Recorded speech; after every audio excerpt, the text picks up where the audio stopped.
Presiden Jokowi tiba ketika demokrasi sudah ada. Dari 98 kita udah bikin demokrasi. Jadi dia yang melemahkan demokrasi tadi dengan cara memborgol demokrasi. Jadi begitu sebetulnya demokrasi kita hasilkan kalau ada pertukaran akal sehat. Itu intinya dari awal. Dari zaman dibuat pertama kali di Athena, itu memang inti dari demokrasi adalah pemerintahan akal melalui pemerintahan orang. Dengan konsekuensi bahwa orang yang nggak berakal nggak boleh memimpin. Demokrasi itu ibarat buah bagus untuk tubuh manusia, tetapi hanya lambung yang sehat yang mampu mencernanya. Sekarang pertanyaan kita hari ini adalah lambung macam apa yang ada di istana sehingga gagal mencerna buah reformasi yang adalah demokrasi.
Ya, kita jumpa lagi dan kita jumpalitan lagi. Ya, tadi disebut bahwa bukunya Rizal itu aset. Enggak, itu liability itu. Itu buku yang untung doang, nggak penting. Dan karena itu tidak perlu dibaca itu. Tapi itu kata pemerintah, bukan kata saya. Dia memang puntung. Puntung itu nggak diperlukan lagi. Tapi puntungnya masih berasap. Itu bahayanya. Jadi ini yang ditulis Rizal itu adalah puntung berasap. Di dalamnya ada semacam sinopsis dari kegelisahan sekaligus keinginan untuk menghasilkan yang baru. Jadi kita akan ingat buku Rizal sebagai monumen yang harus kita rayakan karena momentumnya ada tuh. Banyak orang menganggap bahwa kita punya momentum tapi monumennya enggak. Nah, buku Rizal ini merekam momentum itu lalu kita jadikan sebagai monumen. Jadi ini pentingnya buku itu. Isinya tentu tentang upaya untuk restorasi demokrasi. Setiap kali kita bicara demokrasi, apalagi dalam bentuk kritik, itu artinya pemerintah itu gagal menghasilkan demokrasi.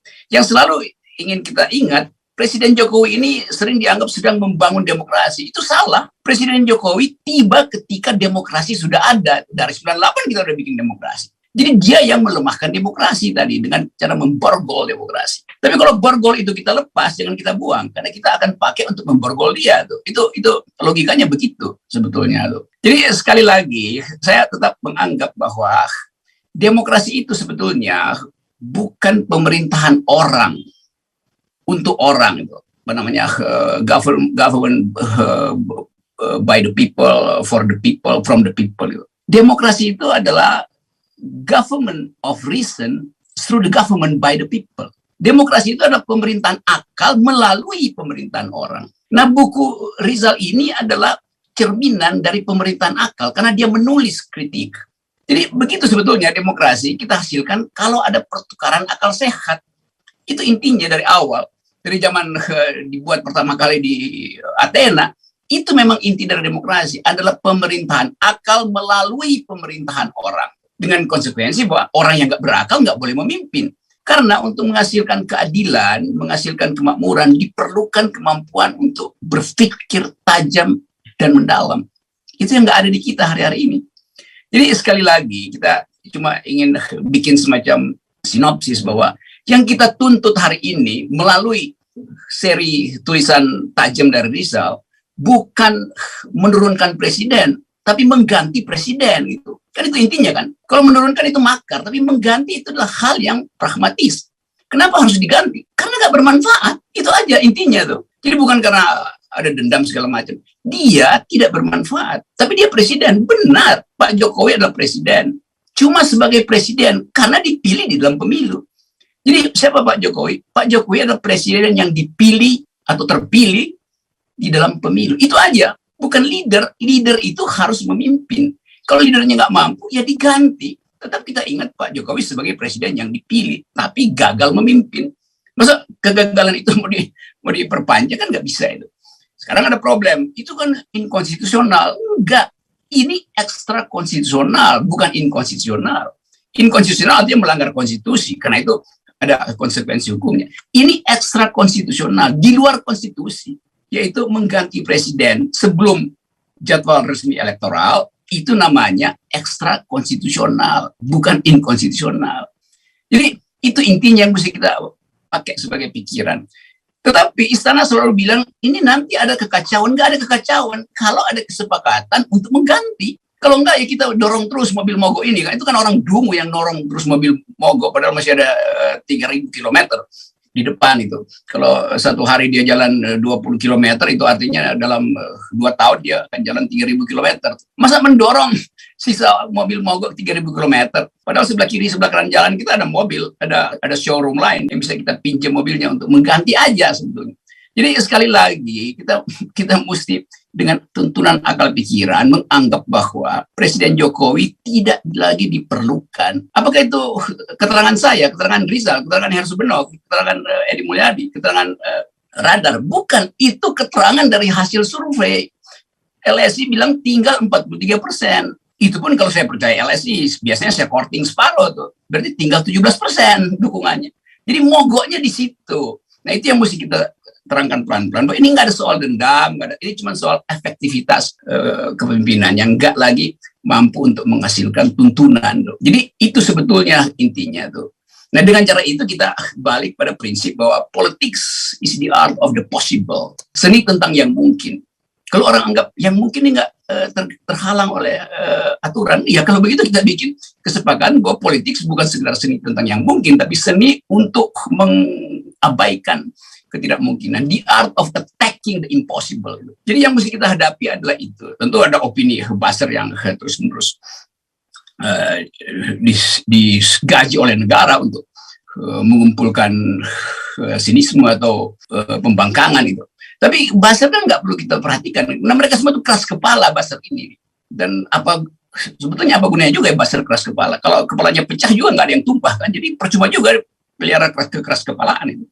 Jadi sekali lagi kita inginkan agar supaya betul-betul situasi hari ini kita olah untuk menghasilkan perubahan yang dipercepat secara ekstra konstitusional. Itu ada kebiasaan di dalam hukum tata negara, kita bikin konvensi-konvensi bahwa nanti perubahan ini akan jadi dasar untuk menghasilkan demokrasi yang lain gitu, bukan untuk menghentikan demokrasi. Karena dianggap ekstra konstitusional tidak demokrasi, justru itu demokrasi sebagai jalan keluar alternatif itu. Karena kelihatannya pencernaan politik istana itu terganggu sehingga dia nggak bisa mencernakan hasil reformasi itu. Dulu ada wartawan, dia tanya pada filsuf namanya Jean-Jacques Rousseau di Prancis. Dia tanya begini, Profesor Rousseau, apa yang menyebabkan demokrasi itu membusuk di Athena yang adalah tempat dilahirkannya demokrasi?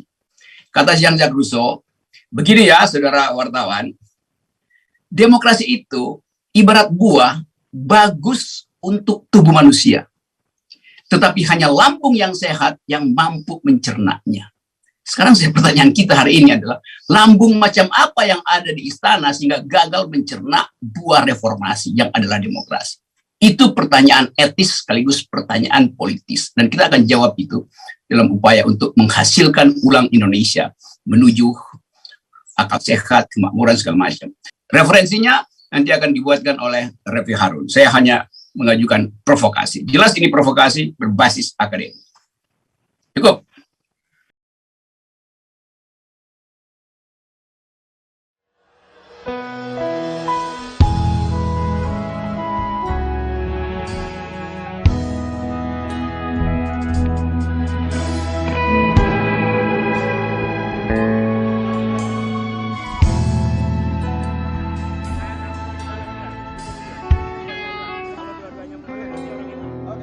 Tiga matahari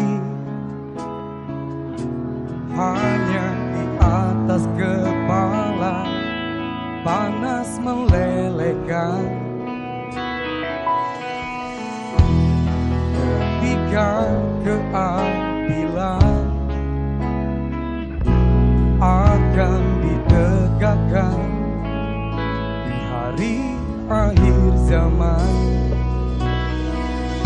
Padang yang luas tak ada naungan, tapi Engkau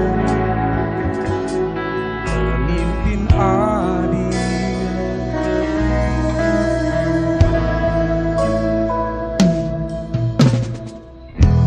Setiap manusia adalah khalifah muka bumi ini. Engkau khalifah dari khalifah, kau dinaungi, kau dirahmati. Tapi engkau khalifah dari khalifah, kau dinaungi, kau diselamatkan. Oh, dari hari pembalasan engkau bisa mewarnai kebaikan bagi manusia.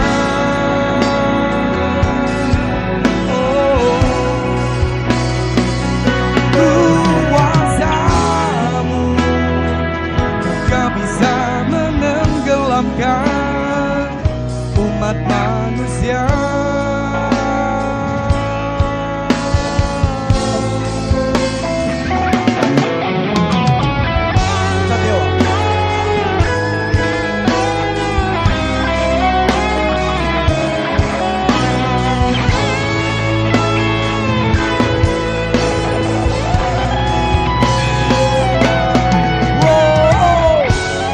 Tak ada bahteramu, tak ada penyelamat, maka adillah kau pemimpin.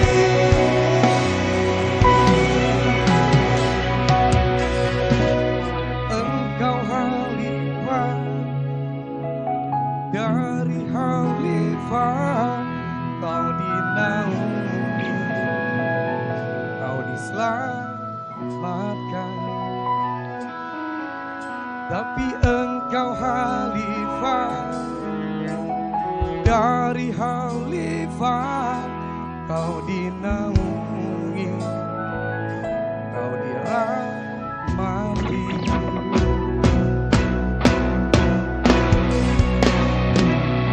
Engkau bisa mewarnai kebaikan bagi manusia.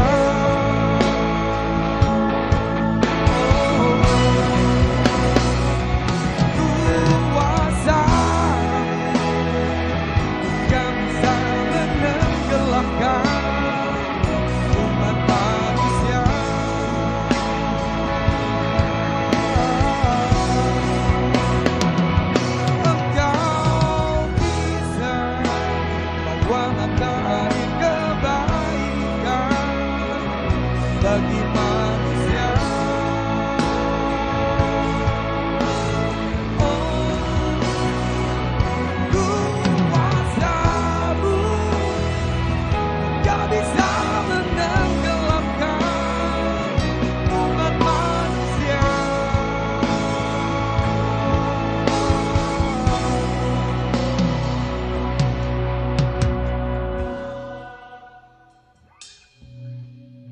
Tapi engkau khalifah